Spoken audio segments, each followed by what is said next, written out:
हरियाणा की उभरती हुई मॉडल उर्फ सिम्मी चौधरी की हत्या ने पूरे इलाके को हिलाकर रख दिया है।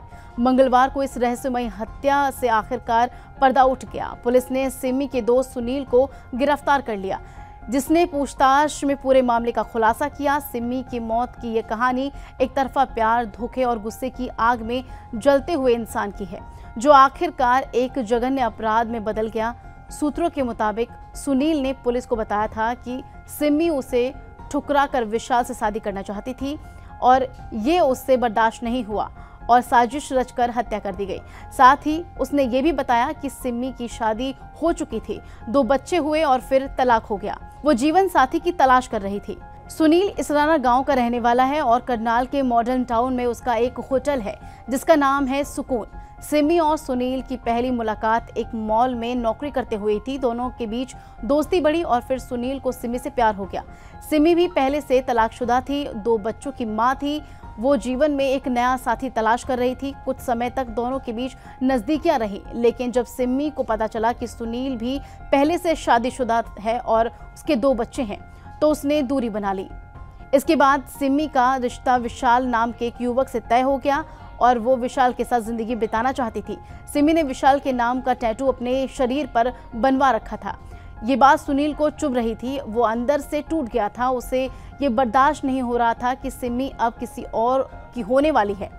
उसने फैसला किया कि अगर सिम्मी मेरी नहीं हुई तो सिम्मी किसी की नहीं होगी।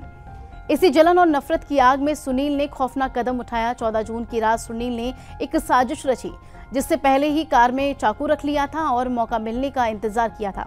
उसे पता चला कि सिम्मी अहर गांव में शूटिंग कर रही है। वो गांव पहुंचा। उसे पानीपत स्थित उसके घर छोड़ने का बहाना बनाया, लेकिन वो उसे पानीपत ले जाने की बजाय मतलौड़ा की एक जगह पर ले गया। रास्ते में सिम्मी के मोबाइल पर एक कॉल आया जो शायद विशाल की थी। इस पर दोनों की बहस हो गई। जैसे ही गाड़ी सुनसान जगह पर पहुंची, सुनील ने मौका देखकर चाकू निकाला और सिम्मी की गर्दन पर वार कर दिया। एक के बाद एक कई वार किए गए। आखिरकार गला रेत कर उसकी हत्या कर दी गई। लेकिन उसने लाश को वहीं नहीं फेंका, बल्कि करीब 15 किलोमीटर तक कार को घुमाता रहा। आखिरकार पानीपत पहुंचकर कार को नहर में ले गया और गेट खोल दिया ताकि लाश बह जाए। वो खुद तैरकर बाहर निकल आया। पुलिस को शक हुआ कि इस हत्या में और भी लोग शामिल हो सकते हैं, इसलिए सुनील को 2 दिन के रिमांड पर लिया गया। उसके फोन कॉल की डिटेल्स निकाली जा रही थी। हत्या में इस्तेमाल चाकू की तलाश की जा रही थी। सिम्मी की बहन नेहा ने बताया कि सिम्मी की पहले शादी टूट चुकी थी।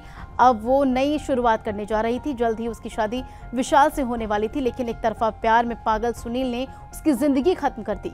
ये एक बेहद दुखद कहानी है, जहां प्यार की जगह जुनून ने ले ली और एक मासूम की जान ले ली। पुलिस अब पूरे मामले की तह तक जाने में जुटी हुई है ताकि सिम्मी को इंसाफ मिल सके।